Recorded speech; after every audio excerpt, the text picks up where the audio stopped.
जय हिंद दोस्तों, आपका स्वागत है आपके अपने पसंदीदा चैनल स्टडी एंड अपडेट्स में। जय हिंद दोस्तों, मैं राजकमल आप सभी का स्वागत करता हूं स्टडी एंड अपडेट्स में।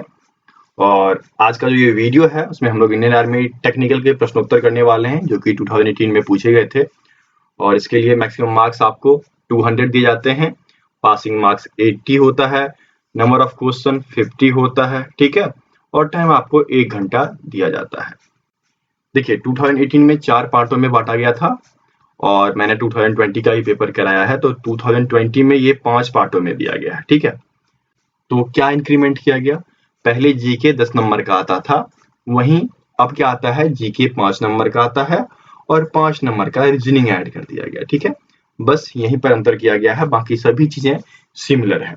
ओके, तो चलिए शुरुआत करते हैं। आपका पहला पार्ट जो है जनरल नॉलेज का है और जनरल नॉलेज में 10 प्रश्न दिए गए हैं 2018 के अनुसार, ठीक है। तो चलिए शुरू करते हैं। आपका पहला प्रश्न दिया गया है कि अर्जुन पुरस्कार कब शुरू किया गया था? When was the Arjun award started? तो अर्जुन अवार्ड, जब भी अर्जुन अवार्ड की बात आए तो आप याद रखना ये खेल के क्षेत्र में दिया जाता है, स्पोर्ट्स, ठीक है।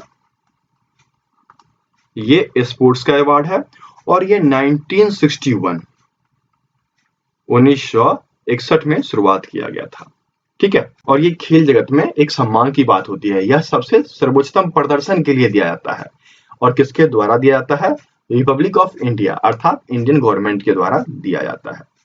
2020 के आंकड़ों के अनुसार यदि बात करें, 2020 के आंकड़ों के अनुसार, तो इस पुरस्कार में एक तो आपको अर्जुन की प्रतिमा मिलती है। किसकी प्रतिमा? अर्जुन की, जो कि कांस्य की प्रतिमा होती है, ठीक है। प्रतिमा दी जाती है अर्जुन की, कांस्य की प्रतिमा, पहला चीज। दूसरा चीज आपको सर्टिफिकेट दिए जाते हैं, ठीक है, प्रमाण पत्र। तीसरा क्या दिया जाता है? तो तीसरा आपको औपचारिक पोशाक दिया जाता है, ठीक है। तीसरा आपको औपचारिक पोशाक।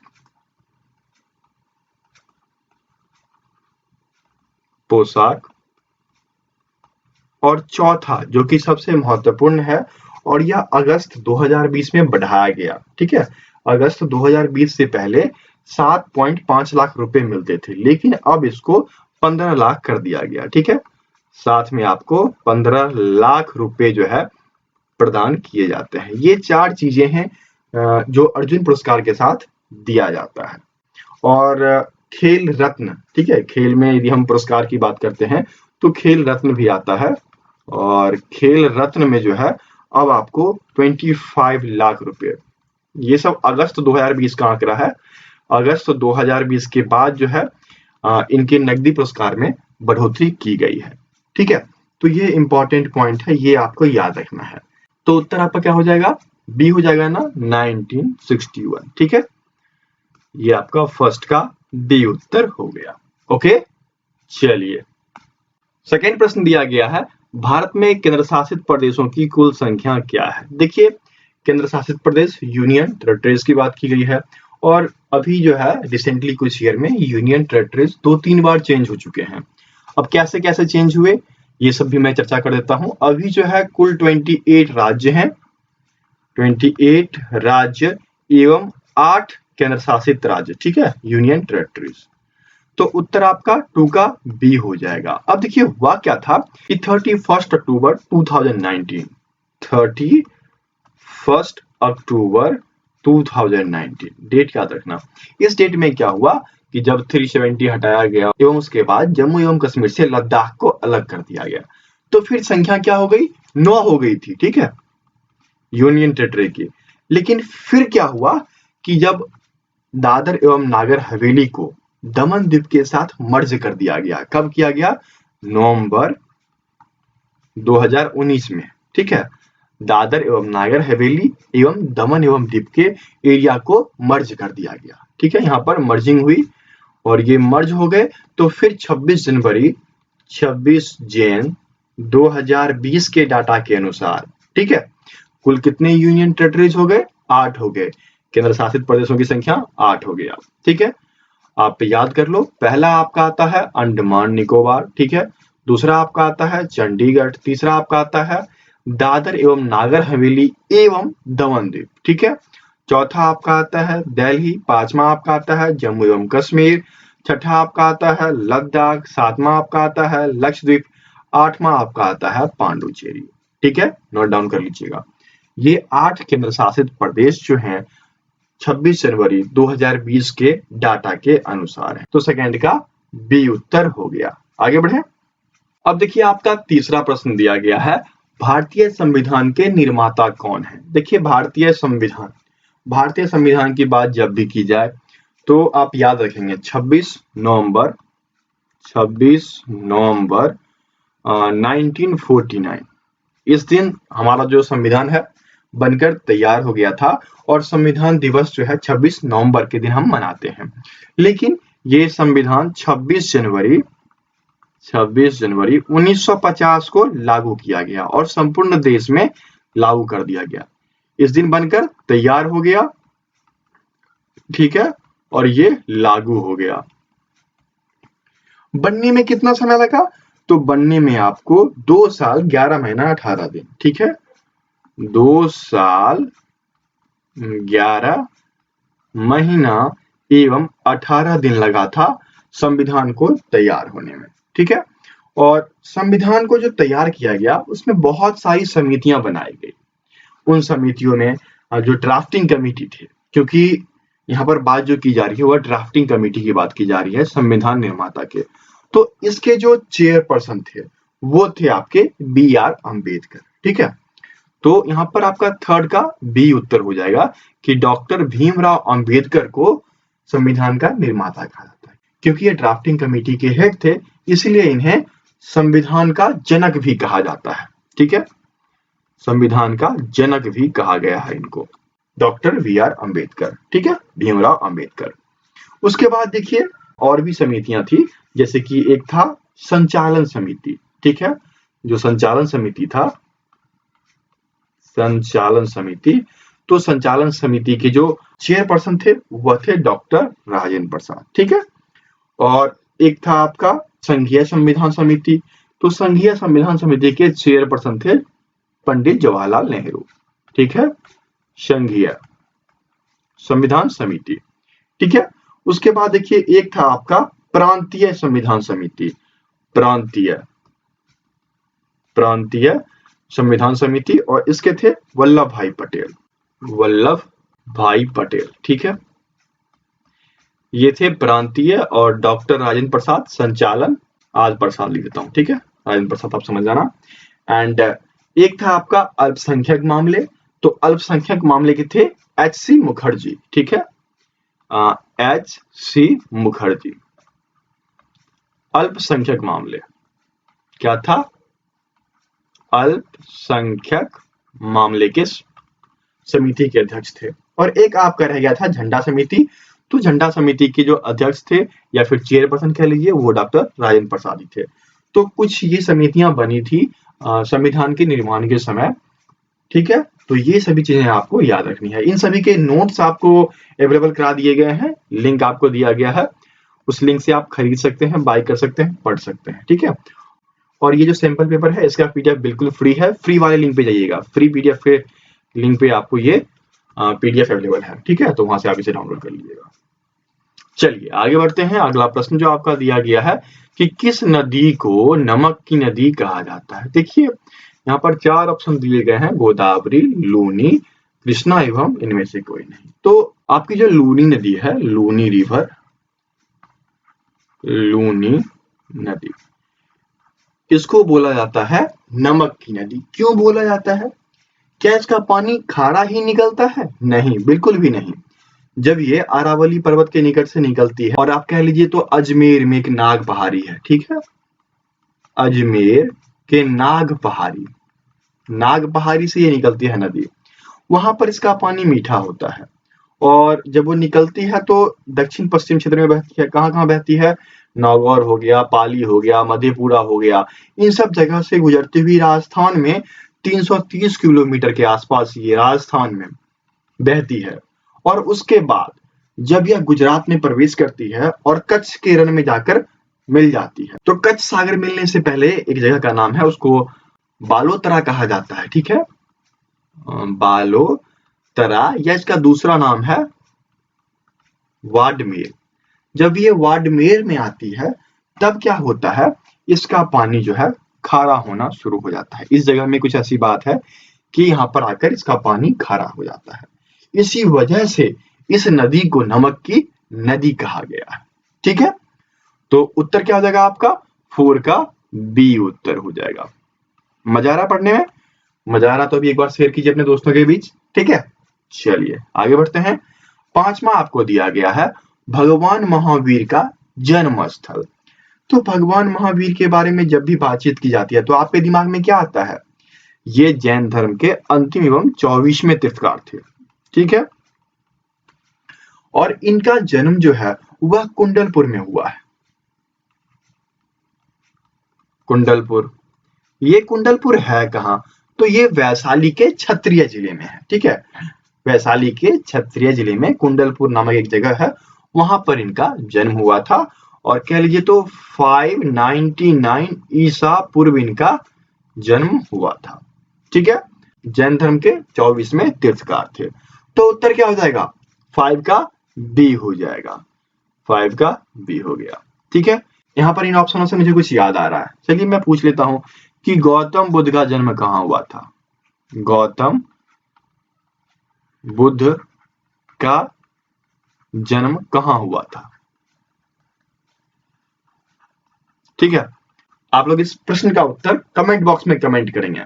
मैं आपके कमेंट का इंतजार करूंगा। लिखना क्या है, गौतम बुद्ध जन्म स्थल और किस ईयर में ये पैदा हुए, क्योंकि भगवान महावीर और गौतम बुद्ध के बारे में अधिकतर पूछा जाता है आपके एग्जामों में। तो दोनों के जन्म स्थल, जन्म का साल, ये सब आपको पता होना चाहिए। तो आप कमेंट बॉक्स में कमेंट करेंगे, ठीक है। मुझे इंतजार रहता है आप सभी के कमेंट का, तो कमेंट करना बिल्कुल ना भूलें। चलिए आगे बढ़ते हैं। छठा आपको दिया गया है रघुवंश, ठीक है, रघुवंशम कालिदास। देखिए यहाँ पर ये तो आपको आता होगा, छठा का बी हो जाएगा, ठीक है। कालिदास के बारे में बहुत ही चर्चित कहानियां हैं कि ये जिस पेड़ पे बैठे हुए थे उसी पेड़ की टहनियों को काट रहे थे। तो एक समय में ये मूर्ख थे, फिर इनकी शादी महारानी से हुई, फिर उसके बाद महारानी ने इन्हें त्याग दिया, फिर इनके पास बुद्धि का भंडार आता चला गया, फिर ये कालिदास के नाम से व्याख्यात हो गए, ठीक है। तो होता क्या है कि जब मनुष्य में अज्ञानता रहती है तो वो गलतियां करता है, लेकिन जब ज्ञान आ जाता है तो मनुष्य परिपूर्ण हो जाता है और सही रास्ते की तरफ बढ़ना शुरू कर देता है। ये मैंने क्यों बोला, क्योंकि अभी आपकी उम्र है सही बुद्धि, सही तरीके सीखने के और सही रास्ते को पकड़कर चलना, ठीक है। यदि आप ये सीख जाते हो तो आप जिंदगी में अवश्य सफल होगे, ठीक है। तो अभी से अपने जीवन के उद्देश्यों को जाने एवं सही रास्ता पकड़ लें ताकि आपकी जिंदगी भी अच्छी हो जाए, ठीक है। चलिए आगे बढ़ते हैं। 7वां आपको दिया गया है पंचशील पर किन 2 देशों ने हस्ताक्षर किया। देखिए पंचशील, जब भी पंचशील की बात की जाए तो पंचशील के अंतर्गत आते हैं भारत और चाइना, ठीक है। तो भारत एवं चाइना देखिए आपके ए में दिया गया है, तो उत्तर क्या हो जाएगा, 7 का ए हो जाएगा। अच्छा मुझे ये बताइए कि पंचशील पर हस्ताक्षर कब किया गया था, तो 29 अप्रैल, ठीक है, 29 अप्रैल 1954 में पंचशील पर हस्ताक्षर किया गया था। तो इसके प्रिंसिपल क्या थे, पहला था mutual respect for each other, second था म्यूचुअल नॉन एग्रीएशन, मतलब गुस्सा नहीं करना, ठीक है। तीसरा था mutual non interference in each other internal affair, किसी भी देश के आंतरिक चीजों में नहीं घुसना एक दूसरे को। चौथा था इक्वलिटी एंड म्यूचुअल बेनिफिट, ठीक है, बराबरी और उस बराबरी से बराबर का फायदा। और 5वां था पीसफुल कोएग्जिस्टेंस, अर्थात शांति से जीवन व्यतीत करना। तो ये मेन उद्देश्य थे, ठीक है। चलिए आगे बढ़ते हैं। 8वां आपको दिया गया है कि प्रसिद्ध हजरत बल दरगाह कहाँ पे स्थित है। तो ये जो हजरत बल दरगाह है, ये दरगाह आपको श्रीनगर में डल झील के पास है, ठीक है, बहुत ही पुराना दरगाह है। एक और भी हजरत दरगाह के बारे में सुनते होंगे आप, जो कि अजमेर में है, लेकिन जब भी प्रश्न में पूछा जाए तो आपको इसकी चर्चा की जाती है श्रीनगर वाले की, तो उत्तर आप श्रीनगर लगाएंगे। तो 8 का बी उत्तर हो गया। 9 आपको दिया गया है किस शहर को अरब सागर की रानी कहा जाता है। तो अरब सागर की रानी कोच्चि को कहा जाता है, ठीक है, कोचियो कहा जाता है, पुराना नाम उसका कोचीन है। तो उत्तर क्या हो जाएगा आपका 9 का ए उत्तर हो जाएगा कोचीन को। क्यों कहा जाता था अरब सागर की क्वीन इसे? इसी वजह से कहा जाता था क्योंकि जो भी अरब से व्यापारी आया करते थे वो व्यापार के लिए सर्वप्रथम इसी जगह उतरा करते थे। अरब से व्यापारी आया करते थे व्यापार के लिए, तो सर्वप्रथम कोचीन में ही आते थे, कोचीन के बंदरगाह पे आते थे। तो इसीलिए इसको अरब सागर की रानी कहा जाता है। देखिए यहाँ पर दो और चीजें दिया गया है, बंगलोर जो कि सिल्क सिटी के नाम से जाना जाता है और मुंबई जो कि बॉलीवुड के नाम से विश्व विख्यात है। ठीक है, आगे बढ़े। 10th आपका दिया गया है कि हुमायूं का मकबरा कहाँ है। तो हुमायूं टॉम्ब की बात जब भी की जाए तो ये आपके दिल्ली में स्थित है, दिल्ली में सराय काले खां के पास ये स्थित है। ठीक है, दिल्ली में आपको नेशनल म्यूजियम है, इंडिया गेट है, बहुत सारी चीजें हैं जो दिल्ली में स्थापित हैं। और यह मुगल शासक हुमायूं के द्वारा बनाया गया था और ये बनाया गया था अपनी पत्नी के याद में। ठीक है, तो 10 का बी उत्तर हो गया। और इसमें एक और ऑप्शन है, आगरा प्रसिद्ध है, किस वजह से प्रसिद्ध है?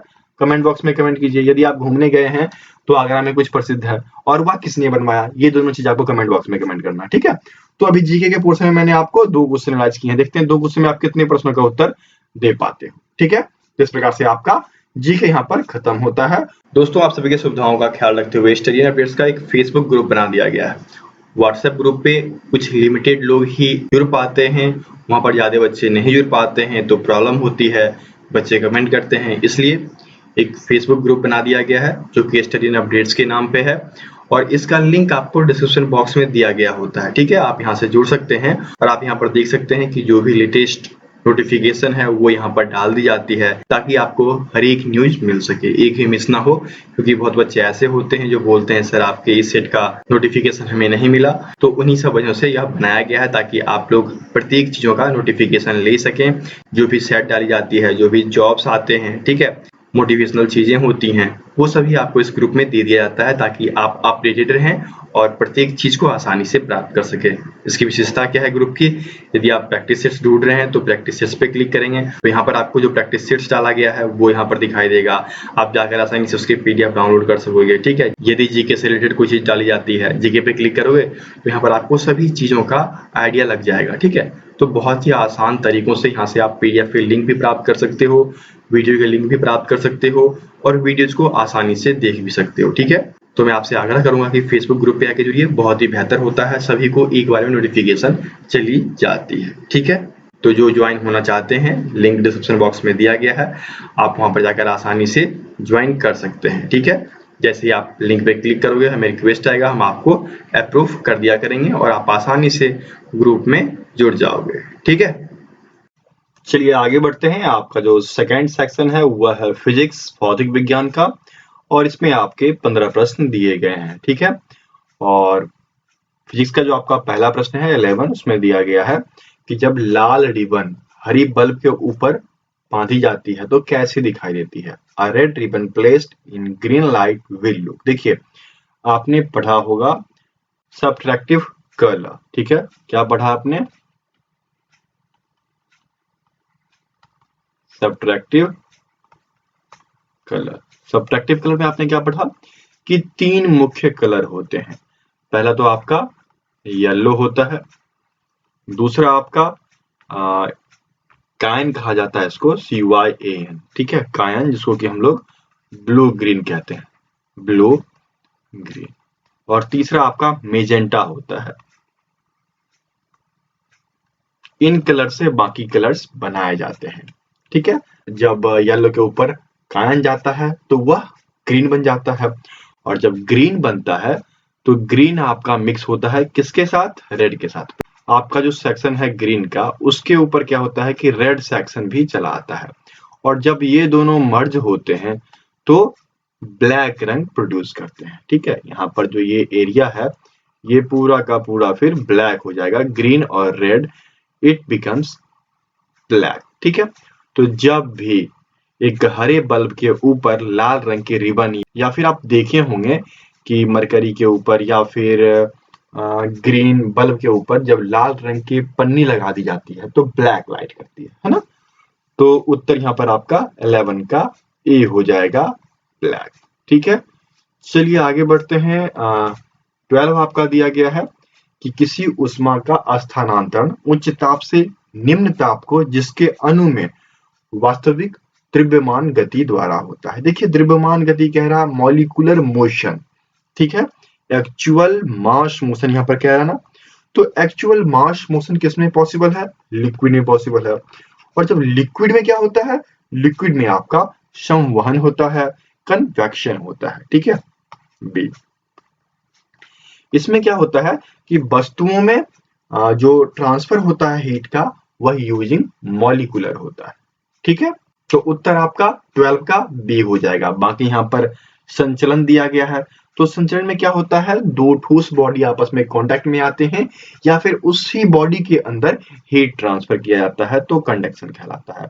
और रेडिएशन ये आपके गैस में पाया जाता है, और इसमें क्या होता है कि एनर्जी का ट्रांसमिशन होता है यूजिंग डिफरेंट वेव्स, है ना, जैसे कि आपका हो गया एक्स रेज हो गया, रेडियो वेव्स हो गया, इलेक्ट्रोमैग्नेटिक रेडिएशन हो गया, तो यह सब विकिरण विधि के द्वारा किया जाता है। तो उत्तर आपका क्या हो जाएगा? 12 का बी। 13 आपको दिया गया है, डैश सुई से निकलने वाला खतरनाक अल्ट्रावायलेट किरणें को पृथ्वी में जाने से रोकता है। तो पृथ्वी में जाने से कौन रोकता है भाई यूवी रेज को, अल्ट्रावायलेट रेज को? तो ओजोन लेयर, ठीक है। ओजोन लेयर जो है वह सूर्य से निकलने वाली सभी परावैंगनिक किरणों को रोकती है, और जितनी हीट पृथ्वी को चाहिए वो विच्छेदित करती है, वहां से भेजती है, ठीक है। तो उत्तर क्या जगह आपका 13 का ए, ओजोन लेयर, ओजोन परत, ठीक है। 14 आपका दिया गया है, एसआई पद्धति में बिजली की इकाई को डैश कहा जाता है, ऐसा यूनिट ऑफ करंट। तो ऐसा यूनिट ऑफ करंट क्या होता है? एम्पेयर ना, एम्पेयर यहाँ पर आपको ए में दिया गया है, ठीक है। तो उत्तर आपका ए हो जाएगा। और यहाँ पर आपको दिया गया है कूलम्ब, ओम दिया गया है, तो इन दो चीजों की जानकारी जान लीजिए। कूलम्ब आपके आवेश में, ठीक है, और यहाँ पर देखिए ओम दिया गया है, तो प्रतिरोध, प्रतिरोध रेजिस्टेंस के लिए प्रयोग में लाया जाता है, ठीक है। तो इन सभी चीज की जानकारी आपको होनी चाहिए। तो उत्तर आपका 14 का ए हो गया, ठीक है। आगे बढ़ते हैं। 15 दिया गया है कि दर्पण के मध्य भाग को किस नाम से जाना जाता है? तो दर्पण का जो मध्य भाग होता है, यदि आपके पास लीजिए अवतल दर्पण ही ले लेते हैं, तो जो मध्य भाग कह रहा है दर्पण का, ये इसका मध्य भाग, ठीक है, तो ये कहलाता है पोल कहलाता है, ठीक है। बाकी ये आपका फोकस हो जाता है।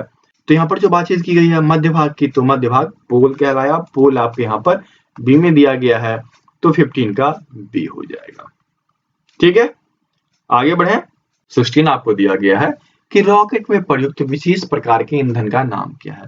तो रॉकेट में जो फ्यूल यूज किया जाता है वह आपका लिक्विड हाइड्रोजन होता है, जिसमें कि हाइड्रोजन एवं ऑक्सीजन कंबाइंड होते हैं। कंबाइंड होने की वजह क्या है कि ये जलते बहुत तेजी से हैं, ठीक है। 5500 फ़ारेनहाइट की स्पीड से ये जलते हैं, ठीक है। और ये जब जलते हैं तो जो धुआं निकलता है वह पीछे की तरफ निकलता है, जो कि नोदक का काम करता है, प्रोपेलेंट का काम करता है। वो क्या करता है कि धक्का देता है, रॉकेट को आगे की तरफ धक्का देता है। अर्थात जो लिक्विड हाइड्रोजन है वह तेजी से जलता भी है और धक्का देने का भी कार्य करता है। इसीलिए लिक्विड हाइड्रोजन को प्रोपेलेंट अर्थात नोदक के नाम से जाना गया है, ठीक है। तो 16 का ए उत्तर हो जाएगा, नोदक प्रोपेलेंट, ठीक है। आगे बढ़े। 17 आपको दिया गया है, एक सिंपल हार्मोनिक मोशन हो रहा है, ठीक है, SHM, आप लोग पढ़े होंगे।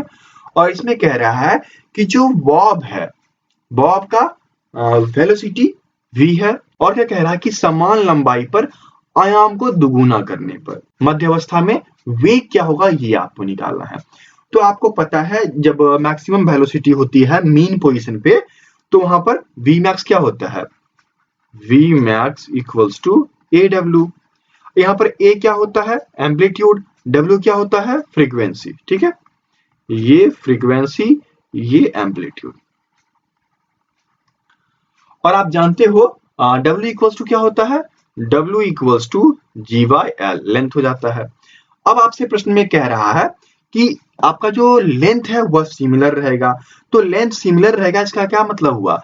जब v मैक्सिमम है तो एम्पलीट्यूड भी मैक्सिमम हो जाएगा। V is directly proportional to A, है ना। और इसी पे सॉल्व हो जाएगा। यहाँ पर क्या हो जाएगा बताइए, ये आपका amplitude dash is directly proportional to 2A, या फिर आप इसको ऐसे लिख सकते हैं A dash equals to 2A। तो V मैक्स बराबर क्या हो जाएगा, V मैक्स, ये भी इसके प्रोपोर्शनल है ना, तो क्या हो जाएगा 2V हो जाएगा। ठीक है, यही कॉन्सेप्ट का यूज किया गया है। तो यहाँ पर 2V 17 का B उत्तर हो जाएगा 2V। ठीक है, सिंपल हार्मोनिक मोशन में ये दिया गया है।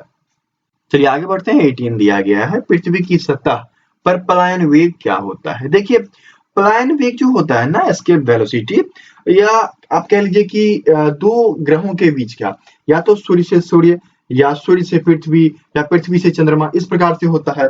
तो यहाँ पर जो बातचीत की गई है वह पृथ्वी से पृथ्वी के बीच का, ठीक है, अर्थ से अर्थ का, अर्थ से अर्थ का। तो ये आपका 11.2 किलोमीटर पर सेकेंड हो जाता है। ठीक है, वहीं पर यदि आपसे बात की जाए कि चंद्रमा से पृथ्वी के बीच, ठीक है, मून से अर्थ के बीच क्या है, तो मून से अर्थ के बीच 1.4 किलोमीटर पर सेकेंड हो जाता है। ठीक है, वहीं चंद्रमा से चंद्रमा, मून टू मून की बात की जाए तो यह 2.4 होता है। ठीक है, यदि सूर्य से सूर्य की बात की जाए, सन का सिर्फ पूछा जाए, तो सन का 617.5 किलोमीटर पर सेकेंड हो जाता है। ठीक है, 7 लिख देता हूं। ओके, और यदि आपसे ये पूछ ली जाए कि अर्थ से सन के बीच, अर्थ से सन के बीच, तो क्या हो जाएगा 42.1 किलोमीटर पर सेकेंड। तो ये होता है, ये निकलता किस फॉर्मूले से है, तो ये निकलता है VE equals to under root 2 GM/r। ठीक है, यहाँ पर G क्या है, गुरुत्वाकर्षण स्थिरांक हो गया, M क्या है, मास ऑफ द बॉडी हो गया। ठीक है, तो इन चीजों का प्रयोग करके हम क्या निकालते हैं, एस्केप वेलोसिटी। तो यहाँ पर उत्तर क्या हो जाएगा, 18 का A उत्तर हो जाएगा 11.2 किलोमीटर पर सेकेंड। ठीक है, आप याद रखना, ये सन से सन के बीच का, ये अर्थ से अर्थ, ये मून से अर्थ, मून से मून 2.4, ये सभी इंपॉर्टेंट चीजें हैं। ठीक है, आगे बढ़े। 19 आपको दिया गया है, गिरती हुई तत्वों की क्या विशेषता होती है। जब कोई वस्तु फ्रीली गिर रहा होता है तो उसको क्या कर रहा होता है, पृथ्वी अपने गुरुत्वाकर्षण बल से अपनी ओर खींच रहा होता है। ठीक है, तो वहां पर ग्रेविटी होती है। 19 का A उत्तर हो जाएगा। चलिए, आप पढ़े होंगे कैपिटल G और स्मॉल g, इन दोनों का मान क्या है, कमेंट बॉक्स में कमेंट करना है। ठीक है, चलिए जल्दी कमेंट कीजिए। मुझे पता है आप लोग को आता है, लेकिन मैं आप लोग को प्रश्न पूछकर मेमोराइज कराता रहूंगा, ये चीजें इंपॉर्टेंट है, ये चीजें इंपॉर्टेंट है, इसलिए कमेंट बॉक्स में आपको कमेंट करना है, तभी मुझे समझ में आएगा कि हाँ आप लोग पढ़ रहे हो। ठीक है, चलिए आगे बढ़ते हैं। 20 आपको दिया गया है, सबसे हल्की धातु। देखिए ये प्रश्न जब भी पूछा जाता है ना, तो आपके मन में आता होगा हमने हाइड्रोजन पढ़ रखा है। सही बात है, आपने हाइड्रोजन पढ़ रखा है और वो सबसे हल्की धातु है, लेकिन इस लिस्ट में नहीं है ना। तो हमें क्या करना पड़ता है कि इस लिस्ट के अनुसार चलना पड़ता है। यदि हम इस लिस्ट के अनुसार चलें तो देखिए hydrogen, helium, lithium, beryllium, boron, lithium third में चला आता है, तो लिथियम के बाद ही कोई आ रहा है, तो आपका सबसे हल्का इस लिस्ट के अनुसार बी हो जाएगा। और सबसे हल्का यदि सीधे प्रश्न में आता है उसमें हाइड्रोजन है, तो वहां पर आपका हाइड्रोजन हो जाएगा। ठीक है, ये दोनों चीज आपको याद रखना है। जब प्रश्न में दिया गया हो और लिस्ट में यदि चर्चा ना की गई हो, तो जो लिस्ट में दिया गया होता है उसके अनुसार हम जो है सबसे हल्का धातु टिक करते हैं। ठीक है, आगे बढ़े।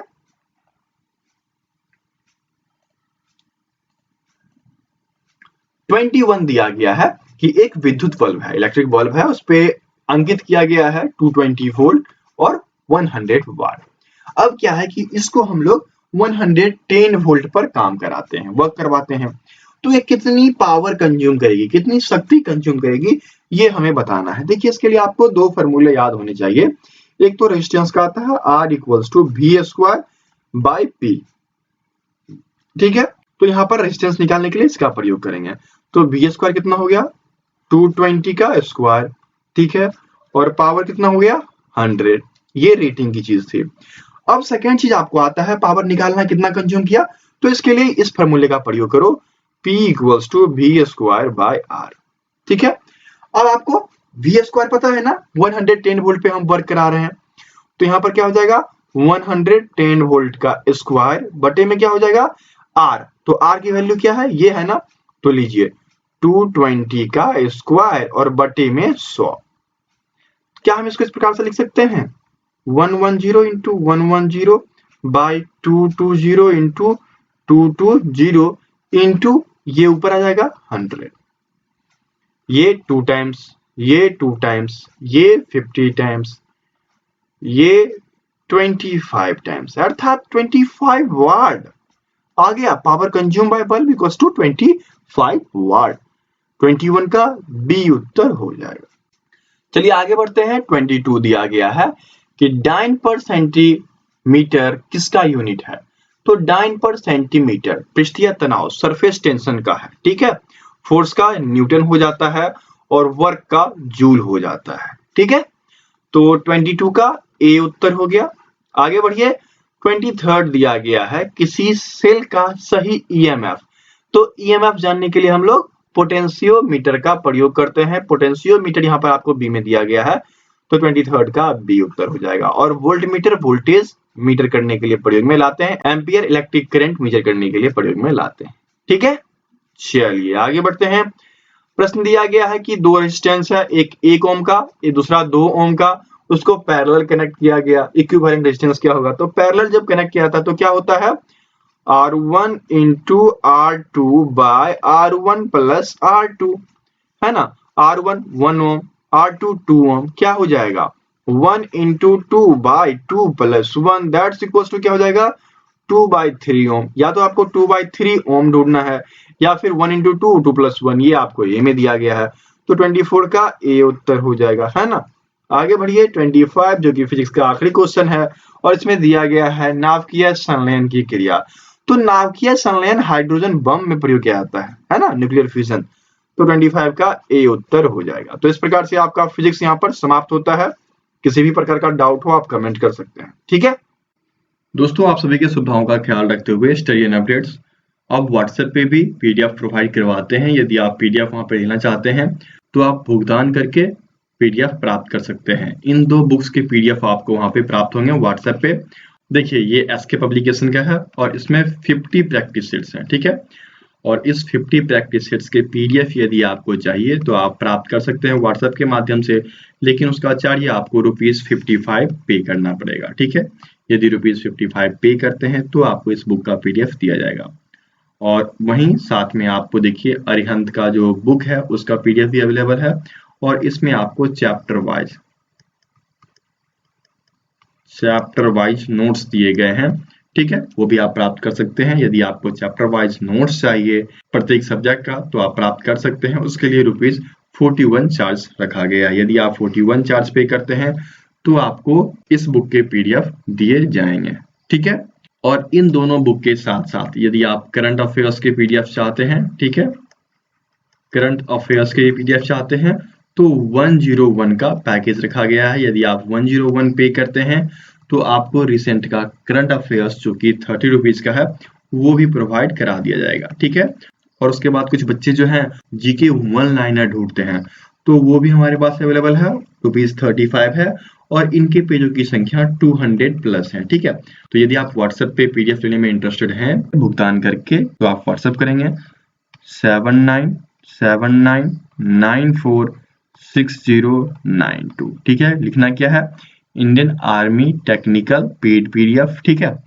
और यदि फ्री वाले पीडीएफ चाहिए तो कृपया वेबसाइट पे चले जाएं, नीचे डिस्क्रिप्शन बॉक्स में लिंक दिया होता है, ठीक है। चलिए आगे बढ़ते हैं। थर्ड पार्ट आपका दिया गया है मैथमेटिक्स गणित और इसमें भी आपके 15 प्रश्न दिए गए हैं। यहाँ पर आपका जो पहला प्रश्न है 26 में दिया गया है कि रेडियस एवं हाइट जो है सिलेंडर की उसका रेशियो 5:7 है, अर्थात त्रिज्या और ऊंचाई का जो अनुपात है 5:7 है।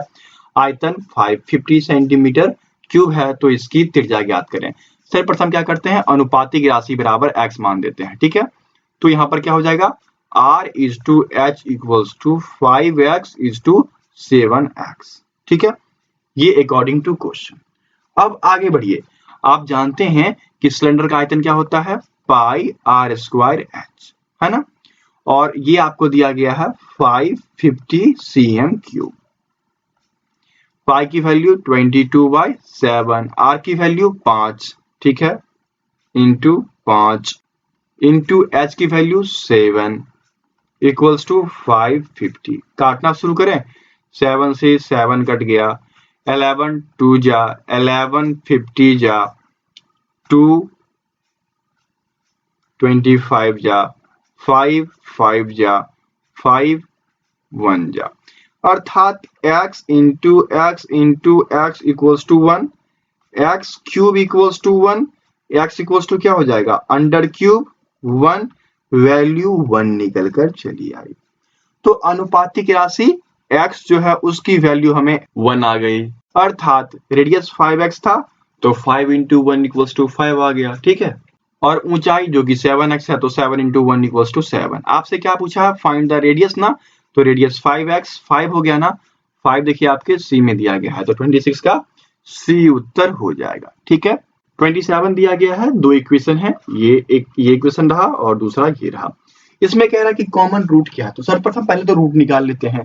तो x square minus 5x plus 6, इसका रूट क्या हो जाएगा, देखिए x square minus 3x minus 2x plus 6, ठीक है। फैक्टोरियल मेथड से इसे तोड़ लेते हैं, क्या हो जाएगा x इंटू एक्स माइनस 3, इधर क्या हो जाएगा x माइनस 3, अर्थात x माइनस 2 और एक फैक्टर निकला x माइनस 3। इसका निकाल लिए, अब दूसरे वाले का निकालते हैं। इसका निकालिए x square minus 6x plus 8 equals to 0। इसका क्या निकलेगा x square minus 4x minus 2x plus 8 equals to 0, ठीक है। यहां से x निकालिए x माइनस 4, यहां से निकालिए 2x माइनस 4, क्या आ गया आपको x माइनस 2, ठीक है, और x माइनस 4। यहाँ पर देखिए दोनों के रूट में कॉमन क्या है, दोनों के रूट में x माइनस 2 और x माइनस 2 ये दोनों में कॉमन है, तो उत्तर क्या हो जाएगा, कॉमन रूट पूछा है ना तो बी उत्तर हो जाएगा, 27 का बी उत्तर हो गया, ठीक है। आगे बढ़े, 28 दिया गया है कि एक समचतुर्भुज का परिमाप 100 सेंटीमीटर है, यदि इसके विकर्णों में से एक का जो माप है 14 सेंटीमीटर है तो समचतुर्भुज का क्षेत्रफल क्या होगा। बहुत ही अच्छा प्रश्न है। देखिए समचतुर्भुज की बात की गई है ना, लीजिए थोड़ा सा तिरछा बनता है ये लीजिए ये हो गया, और इसके जो विकर्ण होते हैं वो आपस में परपेंडिकुलर होते हैं, ये आप जानते होंगे पढ़े होंगे, ठीक है। अब यहाँ पर प्रश्न में कह रहा है कि परिमाप 100, तो 4 गुने भुजा इक्वल्स टू 100, तो एक भुजा बराबर क्या हो जाएगा, भुजा बराबर 100 बाई 4 इक्वल्स टू 25, अर्थात इसका भुजा जो है वह निकल के आ गया 25 25 25 25, ठीक है। अब प्रश्न में कहता है कि इसका एक डायगोनल, अर्थात यदि हम ये डायगोनल ले लें, ये 14 सेंटीमीटर है पूरा का पूरा, तो जब दो डायगोनल आपस में मिलती है तो एक तो 90 डिग्री का कोण बनता है और वो एक दूसरे को बराबर भागों में बांटती है, तो ये पूरा 14 है, लेकिन यदि हम यहां से यहां तक की बात करें तो यह क्या हो जाएगा 7 हो जाएगा, अर्थात ये 7। अब यहाँ पर देखिए आपके पास एक राइट एंगल ट्रायंगल आ गया ना, आपको उसका बेस पता है 7 है, ठीक है, और ये बेस हो गया, और उसका हाइपोटेनस पता है 25 है, तो आप ये निकाल सकते हो, ये चीज तो आप निकाल सकते हो ना। कैसे निकालोगे, perpendicular equals to under root hypotenuse का स्क्वायर माइनस बेस का स्क्वायर इक्वल्स टू क्या हो जाएगा, पाइथागोरस थ्योरम लगाए हैं, 25 का स्क्वायर हो गया माइनस 7 का स्क्वायर हो गया, क्या हो जाएगा 625 माइनस 49, क्या हो जाएगा बताइए 576 इक्वल्स टू 24, ठीक है। यदि इतना हमारा 24 है तो दूसरे डायगोनल का पूरा वैल्यू क्या हो जाएगा, बाद वाला भी 24 ना, अर्थात 24 प्लस 24, ठीक है, तब तो पूरा हो जाएगा, तो ये आपका 48 निकल के चला आया। अब आपको D1 पता चल गया, D1 आपका 14, D2 आपका 48। क्या पूछा है, एरिया ना, क्या होता है area 1/2 into D1 into D2, formula है ना, क्या हो जाएगा 1/2 इंटू D1 कितना है 14, D2 कितना है 48, इसको इससे 7 टाइम में काट दिए, इक्वल्स टू क्या हो जाएगा 7 इंटू 48, तो 7 इंटू 48 करने पर हमें क्या आता है 336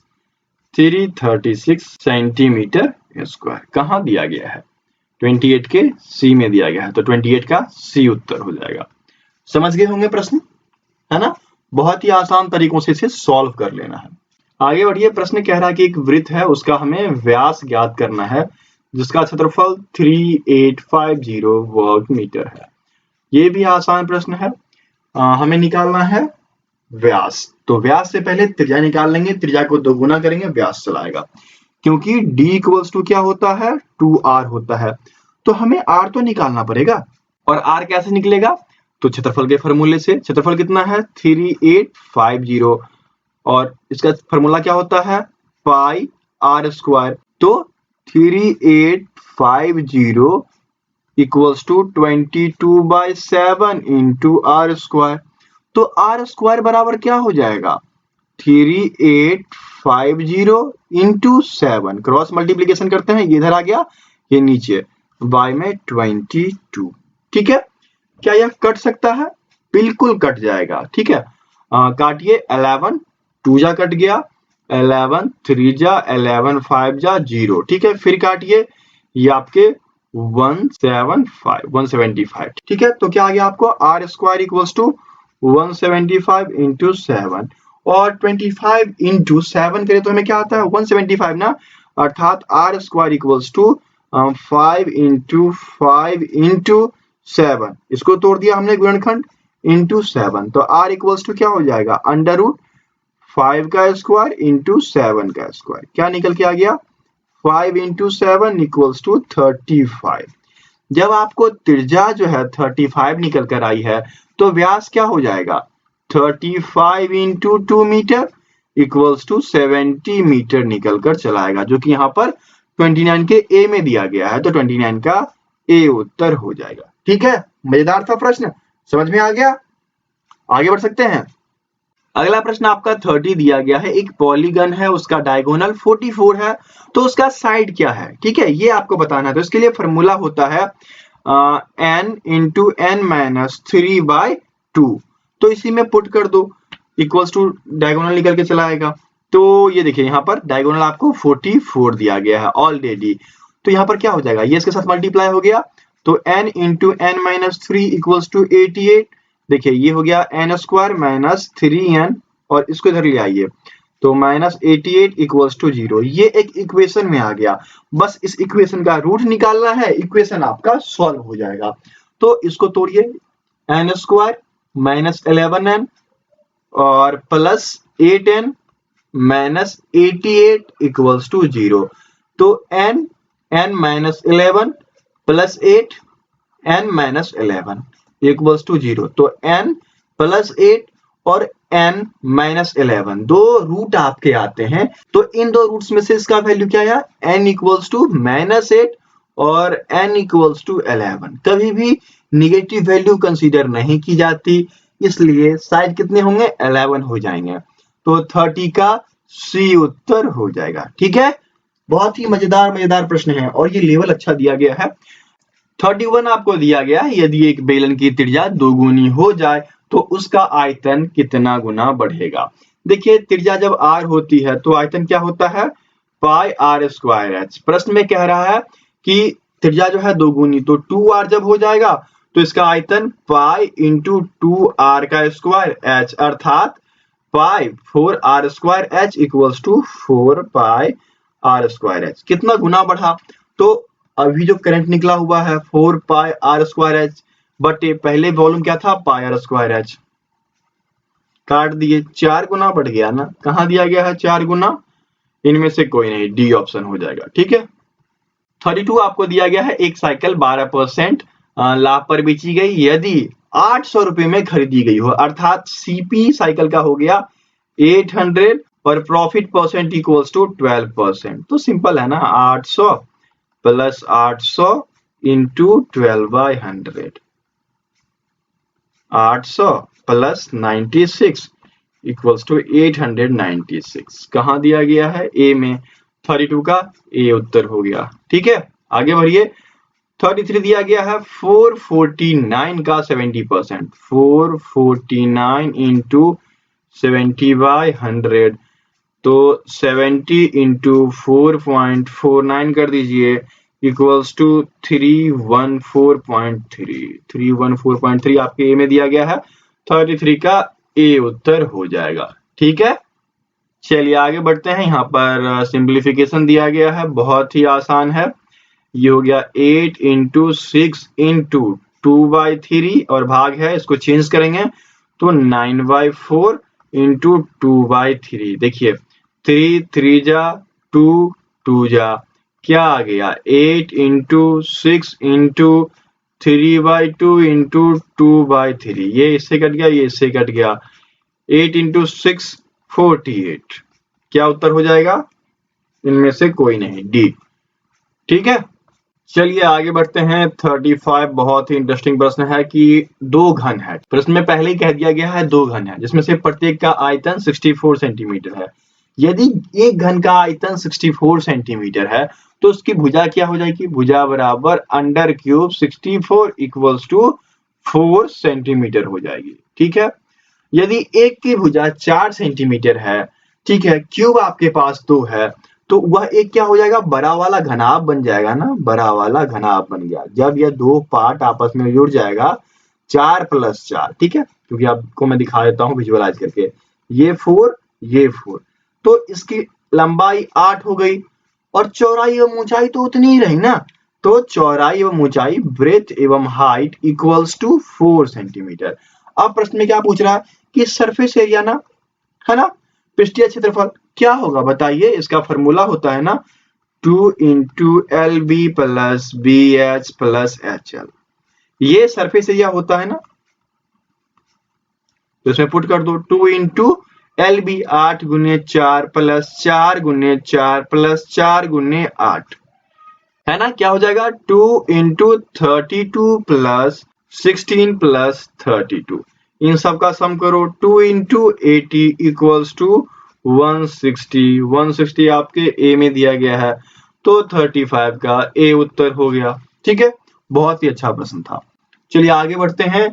36 दिया गया है, एक कमरे की लंबाई 10 मीटर, चौड़ाई 5 मीटर और ऊंचाई 5 मीटर है। कमरे की दीवार पर 75 सेंटीमीटर चौड़ा कागज लगवाने का 10 रुपए प्रति किलो की दर से खर्च क्या होगा? देखिए प्रश्न बहुत ही आसान है।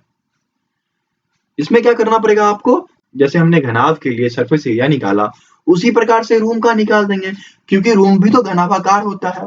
और जब सरफेस एरिया निकल जाएगा, संपूर्ण पृष्ठ क्षेत्रफल निकल जाएगा, तो उसमें से छत का और नीचे फर्श का इसको घटा देंगे। ठीक है, जब इसको घटा देंगे तो बाकी बचा हिस्सा निकल आएगा और बाकी बचे हिस्से में जो कॉस्ट लगता है उससे मल्टीप्लाई कर देंगे, प्रश्न आपका सॉल्व हो जाएगा। चलिए मैं करके दिखाता हूँ और विजुअलाइज में इसी से करवा देता हूँ। जैसे यहाँ पर एक घनाभ था ना, इस घनाभ से ही विजुअलाइज करा देता हूँ।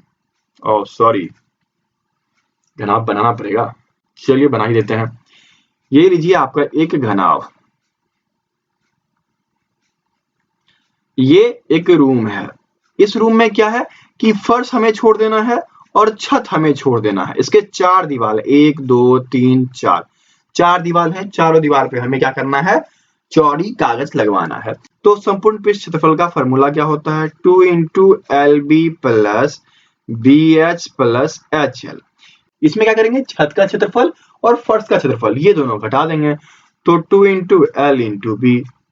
ठीक है, ये हम घटा दिए तो हमारा प्रश्न सॉल्व हो जाएगा। यहाँ क्या हो गया? 2LB plus 2BH plus 2HL, ठीक है, माइनस 2LB। तो इससे ये कट गया, क्या हो गया? 2BH प्लस 2HL, ये हो गया। तो 2 इंटू बी कितना है? ये आपका B, ये आपका H, ये आपका L। तो 5 into 5 plus 2 into height 5 length 10 equals to 2 into 25 plus 2 into 50 equals to 50 plus 100 equals to 150 meter. ये आपका निकल कर चला आता है। ये एरिया है जिसमें कि आपको क्या लगवाना है? कागज लगवाना है। अब खर्च पे चलिए। जैसा प्रश्न में कहता है खर्च 75 सेंटीमीटर, देखिए यहां पर अंतर है, ये मीटर वाला और खर्च सेंटीमीटर में दिया गया है। तो 75 सेंटीमीटर लगवाने में हमें 10 रुपया लगता है।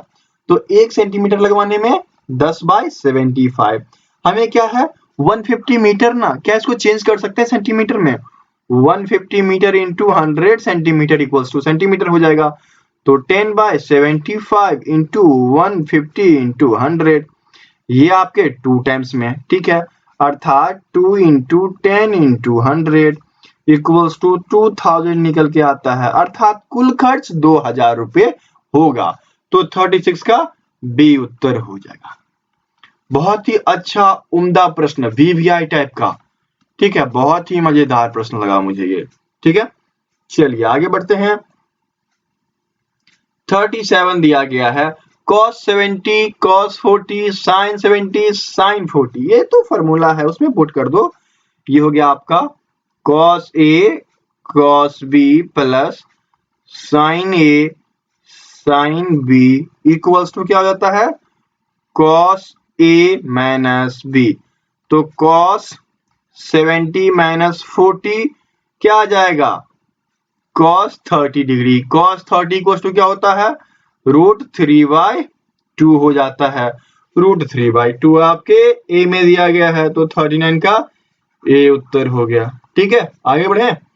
चलिए, अच्छे प्रश्न हैं ये, ट्रिगोनोमेट्री के भी अच्छे प्रश्न दिए गए हैं। अगला प्रश्न आपको दिया गया है भूमि के एक बिंदु से जो जमीन के पाद बिंदु से 30 मीटर की दूरी पर है, मीनार के शिखर का उन्नयन कोण 30 डिग्री है, तो मीनार की ऊंचाई मालूम करें। बहुत ही आसान है। देखिए, एक मीनार है और मीनार का उन्नयन कोण ऊपर से नीचे की ओर बनता है, ठीक है। ये आपका पृथ्वी के साथ जो है 30 डिग्री का कोण बनता है ना। और पृथ्वी के सतह से लेकर इनके बीच की जो दूरी है वह 30 मीटर है, ऐसा प्रश्न में दिया गया है। तो हमें हाइट निकालना है, ये परपेंडिकुलर है। यहाँ पर क्या प्रयोग होगा, यहाँ पर जो है देखिए, ये आपका हाइपोटेनस, ये परपेंडिकुलर, ठीक है, और ये आपका बेस। यदि हम पाइथागोरस से चलें तो perpendicular by base equals to क्या होता है tan थीटा ना। तो tan थीटा में वैल्यू पुट कर दो। परपेंडिकुलर कितना है नहीं पता हमें, x बेस कितना है, बेस आपका 30 मीटर है, इक्वल्स टू tan 30 डिग्री। तो x/30 इक्वल्स टू क्या हो जाएगा 1/√3। तो x इक्वल्स टू क्या हो गया, x इक्वल्स टू 30/√3। यहाँ उत्तर में थोड़ा सा मिस्टेक है, 30/√3 दिया होता तो ये आपका उत्तर सही होता। अन्यथा हम क्या करने वाले हैं, इसको हम लोग रेशनलाइज कर देंगे √3 से। √3 क्या हो गया 30√3/3, ये से कट गया, इक्वल्स टू 10√3 निकल कर आता है। बाकी किसी भी ऑप्शन में मैच नहीं करता है कोई भी कंडीशन, लेकिन यहाँ पर पहले वाले कंडीशन में मैच करता है। तो उत्तर आपका क्या आना चाहिए 10√3। यदि यहाँ पर बाय दे दिया होता 30/√3 तो आपका उत्तर ए हो जाता, ठीक है। अन्यथा उत्तर आपका 10√3 होगा। चलिए आगे बढ़ते हैं।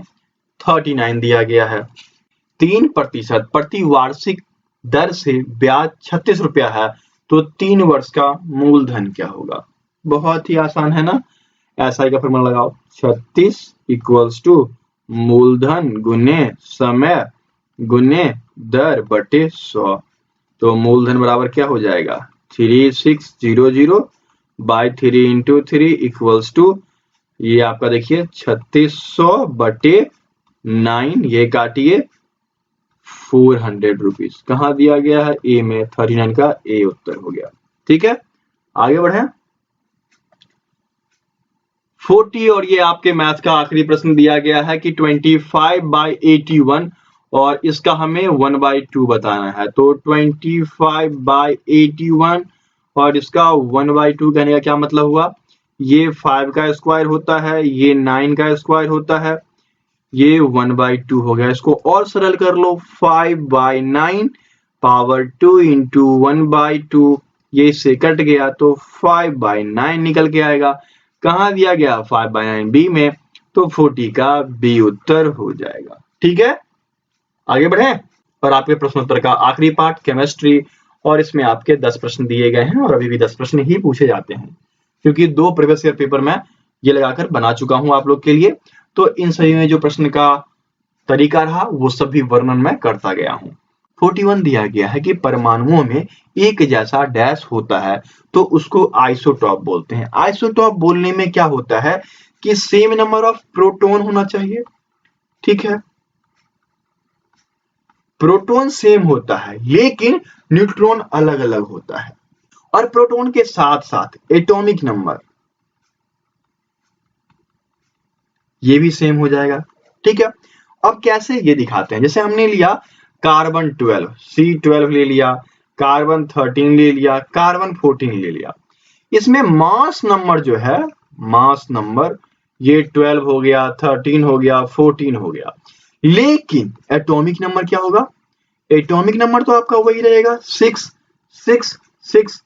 तो क्या सेम रह गया एटॉमिक नंबर ना, तो 41 का ए उत्तर हो जाएगा। एटॉमिक नंबर जो है किसी भी एटम का सेम होगा तो वो आइसोटॉप्स के अंतर्गत आएंगे, ठीक है। चलिए 42 दिया गया है कि सबसे स्थिर एन ब्यूटेन, तो सबसे स्थिर एन ब्यूटेन जो होता है वह आपका CH3 CH होता है, ठीक है। उसका जो इमेज है वह कुछ इस प्रकार से बनता है, क्योंकि ये डायग्राम आपको याद रखना पड़ेगा, ये डायग्राम इंपॉर्टेंट है। ये CH3 और नीचे यहाँ पर CH3 लगे होते हैं, और फिर देखिए एक हाइड्रोजन यहाँ पर, एक हाइड्रोजन यहाँ पर, और एक हाइड्रोजन यहाँ पर, और एक हाइड्रोजन यहाँ पर जुड़े होते हैं। ये जो डायग्राम है यह एंटी स्ट्रगल कन्फॉर्मेशन है एन ब्यूटेन का, जो कि सबसे अधिक स्टेबल होता है। तो एंटी स्ट्रगल या यहाँ पर दे रखा है स्ट्रगल्ड या एंटी, तो उत्तर आपका ये हो जाएगा 42 का सी उत्तर हो जाएगा, ठीक है। आगे बढ़ते हैं। 43 दिया गया है कि वह क्रिस्टल जो कठोर है। देखिए क्रिस्टल 4 प्रकार के होते हैं, ठीक है। CRYST कौन कौन से होते हैं? एक आपके आयनिक हो गए, फर्स्ट वाला। सेकंड आपका होता है मेटेलिक, दिया गया, हाँ सेकंड मेटेलिक। तीसरा आपका होता है कोवैलेंट, और चौथा आपका होता है आणविक। इन सभी में से यदि हम एग्जाम्पल लें तो थोड़ा टाइम लगेगा, एग्जाम्पल लेते हैं। तो आप जानते हो जब कोवैलेंसी बनती है, दो अणु जब सहसंयोजी बंधन बनाते हैं तो वह सबसे ज्यादा मजबूत होते हैं। यदि बात की जाए तो डायमंड, जो कि कार्बन का रूप है, और यह कार्बन का अपरूप माना जाता है। इसमें क्या होता है कि कार्बन के मॉलिक्यूल्स आपस में कोवैलेंट बॉन्ड बनाते हैं और तब जाकर एक डायमंड का निर्माण होता है। पता है आपको डायमंड का यदि हम बात करें मेल्टिंग पॉइंट की तो कितनी है? मेल्टिंग पॉइंट 3500 डिग्री सेंटीग्रेड, ठीक है। और बॉइलिंग पॉइंट की बात करें तो 3930 डिग्री सेंटीग्रेड बॉइलिंग पॉइंट और मेल्टिंग पॉइंट, ठीक है। ये दोनों चीजें हैं, और जो कि सबसे अधिक कठोर है, ठीक है, और सबसे ज्यादा भी है। तो उत्तर क्या हो जाएगा? कोवैलेंट वाला जो होता है उसका मेल्टिंग पॉइंट सबसे ज्यादा अधिक होता है। तो 43 का ए उत्तर हो जाएगा। आगे बढ़िए। को दिया गया है किसी आदर्श गैस का संपीडन कारक, तो ये तो Z इक्वल्स टू PV/RT होता है और Z इक्वल्स टू 1 होता है, तो 1 आपके बी में दिया गया है, तो 44 का बी उत्तर हो जाएगा। ये आइडियल गैस में फॉलो होता है, ठीक है। आगे बढ़े। 45 दिया गया है कि नाभिक के किस कक्ष में, ठीक है, कौन सा क्षेत्र है ऐसा जिसमें कि इलेक्ट्रॉन पाए जाते हैं और इनकी पाए जाने की प्रायिकता निश्चित होती है। In which orbit region is the probability for finding electrons in the nucleus is finite, that is first orbit, और फर्स्ट ऑर्बिट आपका 1s होता है, जो कि यहाँ पर ए में दिया गया है, तो 45 का ए उत्तर हो जाएगा। 46 दिया गया है second name of zinc oxide, यही पूछ रहा ना आपसे। तो इसका जो दूसरा नाम है जिंक ऑक्साइड का, वह आप कह सकते हैं फिलोस्फर्स वुल, ठीक है। एक तो ये होता है, और दूसरा आपका जिंक व्हाइट भी कहा जाता है, तीसरा आपका कैलेमाइन भी कहा जाता है, ठीक है। जिंक व्हाइट मैं लिख दूं, उसके बाद चाइनीज व्हाइट,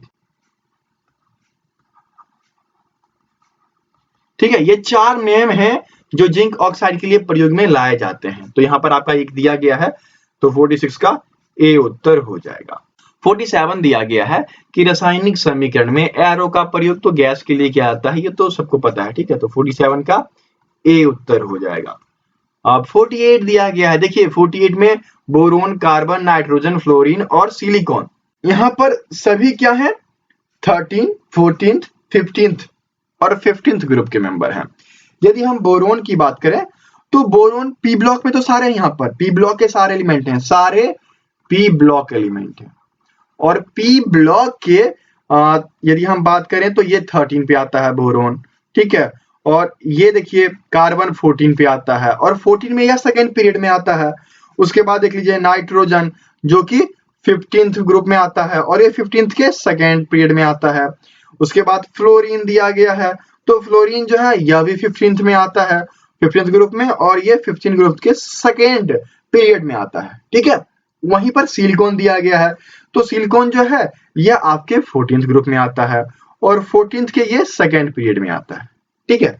तो यहाँ पर जैसे कहा गया कि नॉन मेटलिक कैरेक्टर के अनुसार, तो सबसे पहले क्या आएगा, फ्लोरीन, उसके बाद नाइट्रोजन, फिर कार्बन, फिर बोरोन, फिर सिलिकॉन। तो इस प्रकार से इनका क्रम चला आता है। तो 48 का सी उत्तर हो गया, सारे पी ब्लॉक एलिमेंट हैं, ठीक है। आगे बढ़िए, 49 दिया गया है कि निम्नलिखित में से तुच्छ ताप धातु चालक कौन सा है। तो तुच्छ ताप यहाँ पर देखिए दिया गया है लेड, लेड मतलब शीशा होता है, और कांच आपके पास घर में है, पता है ना, उसमें ताप बहुत ही कम संवाहित होता है ना। तो उत्तर तो आपका फर्स्ट ही हो जाएगा। टिन, इसमें भी ज्यादा होता है। मरकरी, मरकरी का प्रयोग जो है थर्मामीटर में लाया जाता है, ठीक है। Hg, पारा, इनका प्रयोग थर्मामीटर में लाया जाता है। और बिस्मिथ, ये भी कंडक्शन करते हैं। तो सबसे लीस्ट जो है लेड है, शीशा है, तो 49 का ए उत्तर हो जाएगा, ठीक है। आगे बढ़े, 50 आपको दिया गया है आग बुझाने के यंत्र में कौन सी गैस प्रयोग में लाई जाती है। तो आग बुझाने के यंत्र में कार्बन डाइऑक्साइड, ठीक है, CO2 कार्बन डाइऑक्साइड प्रयोग में लाया जाता है। तो 50 का ए उत्तर हो जाएगा। तो इस प्रकार से आज के इस वीडियो में 50 में से 50 प्रश्न आपको करा दिए गए हैं, ठीक है। और 2 प्रश्न आपको जीके के सेक्शन में पूछे भी गए हैं। तो यदि आपको उत्तर आता है तो कमेंट बॉक्स में जल्दी से कमेंट करें, और यदि कोई हेल्प चाहिए तो आप हमें व्हाट्सएप कर सकते हैं 7979946092। याद रखें, फोन कॉल पिक नहीं किया जाएगा, फोन कॉल नहीं उठाया जाएगा, व्हाट्सएप कीजिए ना, व्हाट्सएप पे हम आपको रिप्लाई करते रहेंगे, ठीक है। और यदि पीडीएफ वगैरह के बारे में और भी जानकारी चाहिए तो बने रहें, ठीक है। मिलते हैं दूसरी वीडियो में, तब तक के लिए जय हिंद। आपकी क्लासेस हो चुकी है खत्म। यदि आप पीडीएफ में इंटरेस्टेड हैं तो ही आप वीडियो को आगे देखें, अन्यथा आप वीडियो को बंद कर सकते हैं, ठीक है। चलिए मैं आपको बता दूं, स्टडी अपडेट्स जो है आपको 2 सुविधाएं देता है, एक फ्री एक पेड, ठीक है। तो फ्री सुविधाओं में आपको ये studyandupdates.com, ठीक है, ये जो वेबसाइट है, यहाँ पर आपको सभी अपडेट्स एवं सारी पीडीएफ फ्री में अवेलेबल कराई गई है। ये जो आप लिंक देख रहे हैं studyandupdates.com/exam.html, इसमें आपको सभी जितने भी एग्जाम्स होते हैं, जैसे कि CISF एग्जाम हो गया, CRPF एग्जाम हो गया, SSC GD एग्जाम हो गया, तो इन सभी की लिंक्स दे दिए गए हैं। आप डायरेक्टली इस पे आकर, इस लिंक के थ्रू आप डायरेक्टली जाकर उन क्वेश्चंस, उन सेट्स को आसानी से डाउनलोड कर सकते हैं, ठीक है। जैसा कि आप देख पा रहे होंगे, यहाँ पर आपको सभी चीजें देख लीजिए आसानी से प्रोवाइडेड है, ठीक है। यदि आप थोड़ी सी मेहनत करते हैं तो चीजें आसानी से डाउनलोड कर पाएंगे, ठीक है। यहाँ पर डाउनलोड लिंक्स भी होता है, आप इस पे क्लिक करेंगे, आपका डाउनलोड स्टार्ट हो जाएगा, ठीक है। ये थी फ्री सर्विसेज। अब चलिए आपको पेड पीडीएफ के बारे में जानकारी दे देते हैं। यदि आप कुछ मूल्य पे कर सकते हैं तो आपको पीडीएफ डायरेक्टली दिया जाता है। ये जो वेबसाइट आप देख रहे होंगे, यह एक स्टोर है जो कि पीडीएफ का स्टोर है, जो कि इंस्टामोजो के द्वारा चला जाता है, और यह स्टडी एंड अपडेट्स का अपना स्टोर है। इस पे आप, यदि आप किसी एग्जाम की तैयारी कर रहे हैं तो उसके पीडीएफ डायरेक्ट अवेलेबल होते हैं। जैसे कि मैं आपको दिखा दूं, यदि आप आर्मी के नोट्स वगैरह ढूंढ रहे हो तो आप आसानी से यहाँ पर देख सकते हो, ठीक है। यदि आप जीडी का देखना चाहते हैं तो इंडियन आर्मी जीडी पे चलेंगे। देखिए, जीडी पे चलने के बाद यहाँ पर आपको जो जीडी के टॉपिक वाइज नोट्स वगैरह हैं वो सब प्रोवाइडेड हैं, देख सकते हैं आप, ताकि योग्यता, इतिहास, संख्या पद्धति, मैथ्स, ठीक है। तो ये सभी चीज़ें आपको यहाँ पर प्राप्त हैं। यहाँ पर आपको 25 सेट, 50 सेट, ठीक है, 10th में सभी चीज़ें यहाँ पर प्रोवाइडेड है। आपको जो चाहिए आप आसानी से डाउनलोड कर सकते हैं, ओके। यदि आपको 50 सेट चाहिए तो आप 50 सेट पे क्लिक करेंगे, आप यहाँ पर देख सकते हैं इनमें पेजों की संख्या जो है 398 है। साइज आपको देख सकते हैं 220 MB का है। टाइप PDF है। ठीक है, बाय कीजिए। बाय पे क्लिक करेंगे, फिर आप पेमेंट करेंगे। पेमेंट करने के बाद जो लिंक है वह आपको अवेलेबल हो जाएगा और आपके ईमेल पे भी चला जाता है। तो दोनों जगह सिक्योर रहता है, आप जहाँ से चाहें वहाँ से डाउनलोड कर सकते हैं। ठीक है, याद रखें यदि आप इंस्टा मोजो से कुछ बाय कर रहे हैं तो अपनी आईडी जरूर बना लें। यदि आपकी आईडी बनी रहेगी तो आपको कोई दिक्कत नहीं होगी, आप कभी भी फाइल को एक्सेस कर पाएंगे। ठीक है, यदि कोई दिक्कत होती है तो हमारे व्हाट्सएप नंबर पे आप कांटेक्ट कर सकते हैं, या फिर यदि आपको व्हाट्सएप पर PDF चाहिए तो याद रखें वहाँ भी आपको प्रोवाइड करा दी जाएगी, लेकिन सिर्फ पेड मेंबर के लिए। फ्री PDFs वहाँ पे नहीं मिलेगी, वहाँ पे आपको फ्री लिंक्स मिल सकता है, आप आसानी से जाकर उन PDFs को ढूंढ सकते हैं। ठीक है, तो यदि आप व्हाट्सएप करना चाहते हैं तो हमें व्हाट्सएप कर सकते हैं 7979946092। ठीक है, और यदि आप यहाँ पर आते हैं और यदि PDF चाहिए तो आप अपने एग्जाम का नाम और PDF किस लैंग्वेज में चाहिए वो बताएंगे। और एग्जाम के नाम में, जैसे कि आप इंडियन आर्मी के लिए आ रहे हो तो इंडियन आर्मी में ट्रेडमैन होता है, टेक्निकल होता है, जनरल ड्यूटी होता है, बहुत सारे होते हैं, तो पूरा नाम लिखें ताकि हमें पता चल सके। ठीक है, तो मिलते हैं दूसरी वीडियो में, तब तक के लिए जय हिंद।